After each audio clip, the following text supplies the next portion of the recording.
நம்ம வீடுகள்ல பார்க்கலாம் இல்லைங்களா? பொதுவாக, அவன் பாரு வாழ்க்கையில எப்படி முன்னேறிட்டான் பாரு, நீ பாரு இன்னும் இப்படியே கிடக்குற பாரு. பலமுறை கேட்டிருப்போம் இந்த டயலாக் இல்லைங்களா? ஸோ வாழ்க்கையில முன்னேற்றம் என்றால் என்னங்க? ஃபர்ஸ்ட் அத நம்ம புரிஞ்சுக்கணும் சரியா. வாழ்க்கையில முன்னேற்றம் என்றால் துன்யால மட்டும் முன்னேறது கிடையாது வாழ்க்கையில முன்னேற்றம் என்பது. தீன்ல முன்னேறது தான் வாழ்க்கையுடைய உண்மையான முன்னேற்றம் என்பது. அதுதான் உண்மையான வெற்றி. இன்னைக்கு யார்கிட்ட வேணா கேட்டு பாருங்க. நான் வாழ்க்கையில முன்னேறணும்னு ஆசைப்படுறேங்க. என்ன செய்யணும்னு யார்கிட்ட வேணா கேட்டு பாருங்க. மார்க்க கல்வி இல்லாதவர்கள் என்ன சொல்லுவாங்கன்னா, நல்ல ஒரு ஜாப் ஒண்ணு எடுக்கணும் நீ. பெரிய ஒரு வீடு ஒண்ணு கட்டணும் நீ. வாடகை வீட்லலாம் இருக்க முடியாது. ஒரு கார் இருக்கணும். பேங்க் பேலன்ஸ் இவ்வளோ இருக்கணும். ஸ்டேட்டஸ் இருக்கணும் அப்படின்னு சொல்லி உளறுவாங்க. ஆனால் அவங்களுக்கு ஒரு கேள்வி. சரிங்க நீங்க சொல்ற இது எல்லாமே நம்மகிட்ட இருக்குன்னு வச்சுப்போம். இல்ல அத நம்ப எதிர்காலத்துல அதை அடைவோம்னு வச்சுக்குவோம் இன்ஷா அல்லாஹ். மனசுக்கு அது நிம்மதிய தருமா அப்படின்னு சொல்லி திரும்பி அவங்கள கேள்வி கேளுங்க. அல் குர்ஆன் என்ன சொல்லுகிறது பாருங்க. அல்லாஹ்வுடைய நினைவுல தான், திக்ர்ல தான் இதயங்கள் அமைதி பெறும் என்று அல்லாஹ் சொல்றான். 13வது அத்தியாயம் 28வது வசனம். ஸோ உலகமே சொல்லும். முன்னேறலையா இன்னும் அவன பாரு, இவன பாரு, உன் ஃப்ரெண்ட பாரு, எந்த பொசிஷன்ல இருக்கான் பாரு, வீடு கட்டிட்டான் பாரு, அது பாரு, இது பாரு, நீ வாடகை வீட்ல இருப்ப எவ்வளவோ சொல்லுவாங்க. இது எல்லாம் ஒரு மாயைங்க.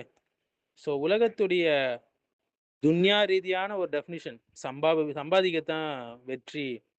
வெளிநாட்டுக்கு போய் சம்பாதிக்கத்தான் வெற்றி. புகழை அடைஞ்சிற அதுதான் வெற்றி. இது எதுவுமே வெற்றி கிடையாதுங்க. இந்த உலக வாழ்க்கை என்பது ஒரு வீணும் விளையாட்டும் தான். ஒரு பொழுதுபோக்கு தான். அல்லாஹ் சுப்ஹானஹு வ தஆலா அதை அல் குர்ஆன்ல சொல்றான் பல வசனங்கள்ல. உங்க காசு நெறைய வச்சிருக்கீங்களா? அது டெம்பரவரி தான். என்னைக்கு வேணா உங்கள விட்டு போலாம். உங்ககிட்ட அழகு இருக்கா? அதுவும் டெம்பரவரி தான். உங்களுக்கு வயசாயிடுச்சுன்னா அது உடனே போயிடும். அதுவும் குறிப்பா இந்த காலகட்டத்தில. உங்ககிட்ட ஸ்டேட்டஸ் இருக்கா? ஒரு அந்தஸ்து இருக்கா? அதுவும் டெம்பரவரி தான். எப்ப வேணா போயிடும். எல்லாமே மரணம் வந்துருச்சுன்னா உங்களுக்கு எல்லாமே உங்கள விட்டு போயிடும். நீங்க மரணிச்சுட்டீங்கன்னா, உங்களுக்கான பட்டம் என்னன்னா, எப்ப மையத்த எடுக்குறீங்க? அதான். நீங்க எவ்வளோ பெரிய ஆளா வேணா இருந்துக்கங்க. எப்ப மையத்த எடுக்குறீங்கன்னு தான் கேட்பாங்க. ஸோ உண்மையான முன்னேற்றம் என்பது என்னன்னு பார்த்தீங்கன்னா, இஸ்லாம் என்ன சொல்லுதுன்னா, நீ அல்லாஹ்வுடன் நெருக்கமாவுறியா? அதுதான் உண்மையான வெற்றி. அல்லாஹ்வுக்கு சிறந்த அப்தாக, அடிமையாக இருக்கியா? அதுதான் உண்மையான வெற்றி.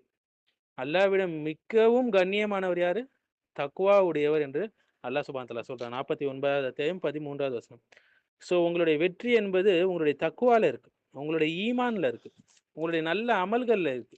ஸோ தீன்ல முன்னேற்றம் என்பது எப்படின்னு பார்த்தீங்கன்னா, உங்களுடைய தொழுகையை நீங்க பேணி பாதுகாக்கணும். ஒரு ஹுஷூவோட நீங்க தொழணும். அதிகமாக குர்ஆன் ஓதணும். அதிகமா திக்ர் செய்யணும். உங்களுடைய உள்ளம் உயிரோட்டமாக இருக்க வேண்டும். உங்ககிட்ட ஒரு நல்ல கேரக்டர் இருக்கணும். இது எல்லாம் இருக்கும்போது தான் நீங்க தீன்ல முன்னேற்றம் அடைஞ்சிருக்கீங்கன்னு அர்த்தம். தீன்ல எப்போ முன்னேற்றம் அடைஞ்சிட்டீங்களோ, அப்பயே நீங்க வாழ்க்கையில முன்னேறிட்டீங்கன்னு அர்த்தம். உங்களிடம் பொருளாதாரம் இல்லை என்றாலும் சரி, பதவிகள், பட்டங்கள் எதுவும் இல்லை என்றாலும் சரி. யார் என்னை நினைவு கூர மறந்துட்டாங்களோ, அவங்களுக்கு இந்த துன்யால கடினமான ஒரு வாழ்க்கை இருக்கு. மறுமையிலும் கடுமையான வாழ்க்கை இருக்குன்னு அல்லாஹ் அல் குர்ஆன்ல பல வசனங்கள்ல சொல்லலாம். 20வது அத்தியாயம் 124வது வசனம் கூட நம்ம பார்க்கலாம். ஸோ உண்மையான வெற்றி என்பது எப்போ என்றால், நம்முடைய தொழுகை இம்ப்ரூவ் ஆகணும். பாவங்கள் குறையணும். நம்முடைய உள்ளம் சாஃப்ட்டாக ஆகணும். அல்லாஹ்வுடைய நினைவு, திக்ர் அதிகமா ஆகணும். இதுதாங்க ப்ராக்ரஸ். இதுதான் வெற்றி. சிலர் இத லேட்டா தான் ரியலைஸ் பண்ணுவாங்க வாழ்க்கையில. லைஃப் முழுக்க பணத்த தேடி இருப்பாங்க, பதவிய தேடி இருப்பாங்க, புகழ தேடி இருப்பாங்க. அதன் பின்னாடியே ஓடியிருப்பாங்க. இறுதியில தான் தெரியும் அவங்களுக்கு இது எதுவுமே நமக்கு நிம்மதியை தராது என்று. ஒரு சில தற்காலிகமான சந்தோஷங்களை அவங்களுக்கு தருமே தவிர நிம்மதி தராது. ஆனா தான் பெரும் பெரும் பணக்காரர்கள நீங்க பார்க்கலாம். நைட்ல படுத்தா தூக்கம் வராது. அவங்ககிட்ட சந்தோஷங்கள் இருக்கும். ஆனா அவங்க கிட்ட நிம்மதி இருக்காது. ஏன்னா நிம்மதி என்றது அல்லாஹ் ஸ்பெசிஃபிக்கா தான் விருப்பப்படக்கூடிய அடியார்களுக்கு, தன்னை நினைவு கூரக்கூடிய அடியார்களுக்கு ஸ்பெஷலா கொடுக்கக்கூடிய கிஃப்ட் தான் இந்த நிம்மதி என்பது. ஸோ உலகமே உங்கள சொல்லும். நெறைய சம்பாரி, நெறைய என்ஜாய் பண்ணுன்னு. இஸ்லாம் உங்களுக்கு சொல்லுது. நீ சம்பாரி பிரச்சனை இல்ல. ஆனா அதே நேரத்துல அல்லாஹ்வை மறந்து விடாதே. உன்னோட இபாதத்த அதிகப்படுத்து. அதுதான் உண்மையான வெற்றி. ஸோ வாழ்க்கையில முன்னேற்றம் என்பது நீ எவ்வளவு சம்பாதிக்கிற என்பது மட்டும் அல்லங்க. நீ அல்லாஹ்வுக்கு எவ்வளவுக்கு அருகில இருக்கிற என்பதுதான். சிலர் வருவாங்க இல்லைங்களா? உடனே சொல்லுவாங்க. துன்யாவையும், தீனையும் பேலன்ஸ் பண்ண கத்துக்கணுங்க. அப்படின்னு சொல்லுவாங்க இல்லைங்களா? பலர் இத சொல்லுவாங்க இன்னைக்கு.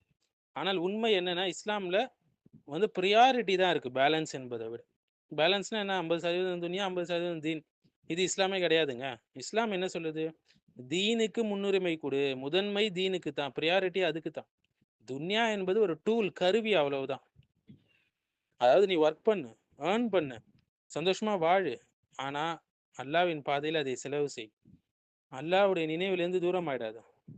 துனியால நம்ம எது செய்தாலும் பணத்தை சம்பாதிக்கிறோமா, அது அல்லாஹ்வை திருப்திப்படுத்துறதுக்காக இருக்கணும். நம்மளும் சந்தோஷமாக இருந்து கொள்ளலாம். உன்னோட கரியர் வந்து தேடுறியா நீ, அது அல்லாஹ்வை திருப்திப்படுத்தக்கூடிய கரியராக அது இருக்கணும். ஸோ ரியாலிட்டி என்னன்னு சொல்லி பார்த்தீங்கன்னா, பேலன்ஸ் இல்லங்க. பிரையாரிட்டி தான் நம்ம வந்து முக்கியத்துவப்படுத்தணும். இந்த பேலன்ஸ் பண்ணணும் இந்த மைண்ட் செட்ல என்ன செய்றாங்க, தொழுகைய காம்ப்ரமைஸ் பண்றாங்க. தீன 2வது இடத்துக்கு தள்ளிர்றாங்க. துனியாவ இடத்துக்கு கொண்டு வந்துர்றாங்க. இதனால ஸ்லோவா அவங்களுடைய தீன் வீக் ஆயிட்டே போகும். ஆனா கரெக்ட்டான மைண்ட் செட் எதுன்னு பார்த்தீங்கன்னா, தொழுகை ஃபர்ஸ்ட்டு. ஹலாலான வாழ்க்கை ஃபர்ஸ்ட்டு. அல்லாஹ் தான் ஃபர்ஸ்ட்டு. பிறகு தான் வந்து அதை தொடர்ந்து துனியா உங்கள தேடி வரும். நீங்க ஓடி போனாலும் உங்கள தேடி வரும். ஒரு முஸ்லிம் ஃபஜ்ர மிஸ் பண்ணி காலையில எழுந்து ஜாபுக்கு போறான், வேலைக்கு போறான்னா, அது பேலன்ஸ் கிடையாது. அது வந்து லாஸ். அது வந்து நஷ்டம். ஸோ தீனும், துனியாவும் சமநிலை என்பது இல்ல. மாறாக தீன் மேல இருக்கணும், துனியா கீழ இருக்கணும். எப்போ உங்களுடைய தீன் உங்கள லீட் பண்ணுதோ, அப்பதான் உங்களுடைய துனியா கரெக்ட் ஆகும். ஸோ பலர் வந்து இந்த பேலன்ஸ் என்ற வார்த்தைய குழப்பிக்கிறாங்க. அப்ப பேலன்ஸே பண்ண முடியாதா? அப்படின்ற மாரி கேட்குறாங்க. பேலன்ஸ் என்ற வார்த்தைய நீங்க தவறாக புரிஞ்சீங்கன்னா, ஒருபோதும் உங்களால பேலன்ஸ் பண்ண முடியாது. சரியான அர்த்தத்துல பேலன்ஸ் என்பதற்கான மீனிங்க நீங்க புரிஞ்சுக்கிட்டீங்கன்னா, அப்போ வந்து என்ன செய்ய முடியும்? உங்களால பேலன்ஸ் பண்ண முடியும். புரியலைங்களா? அதாவது பிரியாரிட்டி பேஸ்டு பேலன்ஸ் உங்ககிட்ட இருக்கணும். இதுதான் சரியான பேலன்ஸ். அது என்ன பிரியாரிட்டி பேஸ்டு பேலன்ஸ்னா, தவறான பேலன்ஸ் என்பது என்னன்னு நம்ம விளங்கி வச்சுக்கிறோம் பாருங்க. தீன் 50%, துனியா 50%. இது வந்து இம்பாசிபிளானது. டேஞ்சரஸ் ஆனது. ஏன்னா, துன்யா எப்போதும் டாமினேட் பண்ணும். இந்த மைண்ட் செட் உங்களுக்கு இருந்தா. 50% 50% சரியான பேலன்ஸ் என்பது எது தெரியுங்களா? Priority based balance. அதாவது உங்களுடைய தீன் தான் உங்களுடைய ஃபவுண்டேஷன் அடித்தளமாக இருக்கும். துன்யா வந்து ஒரு டூலா மட்டும் தான் இருக்கணும். ஒரு கருவியா மட்டும் தான் இருக்கணும். இதுதான் உண்மையான பேலன்ஸ். அந்த வார்த்தைக்கான அர்த்தம் இதுதான். அதாவது ஆகிரத்த தேடு, துன்யாவ மறந்துடாத. துன்யா வந்து உன்னுடைய கையில இருக்கணும். மறுமை தான் உன்னுடைய உள்ளத்துல இருக்கணும். இல்லைங்களா? இமாம் இப்னுல் கய்யிம் அழகாக சொல்லுவாங்க இது. நம்ம பொருளாதாரத்த தேடலாம், தப்பில்ல. ஆனா, தீன் வந்து உங்க உள்ளத்துல இருக்கணும். துன்யா வந்து உங்க கையில இருக்கணும். உள்ளத்துல இருக்கிறத ஒருபோதும் நீங்க விட்டுறக்கூடாது. ஆனா, உங்க கையில இருக்கிற அந்த துன்யாவ உங்க தீனுக்கு பிரச்சனை வருதுன்னா, அப்ப விட்டுடலாம். அத விட்டுடலாம். ஸோ, இதுல கவனிக்க வேண்டிய விஷயம் என்னன்னா, ஆகிரத் தான் ஃபர்ஸ்ட்டு. துன்யா செகண்டரிங்க. அதாவது பேலன்ஸ் என்றால் என்னன்னா, கரெக்ட் ஆர்டர்ல இருக்கிறது தான் பேலன்ஸ். ஒரு முஸ்லீம் தொழுகைய மிஸ் பண்ண மாட்டான். ஹலாலான ஜாப பேணுவான். ஃபேமிலியையும் கவனிப்பான். இதுதான் ரியல் பேலன்ஸ். ஸோ பேலன்ஸ் என்றால் சமமாக வைப்பதல்ல, சரியான இடத்தில் வைப்பது. ஸோ தீன், துன்யான்னு வரும்போது, தீன் உங்களுக்கு முன்னாடி இருந்தா அது பேலன்ஸ், சரியான பேலன்ஸ். துன்யா உங்களுக்கு தீனுக்கு முன்னாடி இருக்கா, அது வந்து லாஸ், பேலன்ஸ் கிடையாது. அது வந்து நஷ்டம்.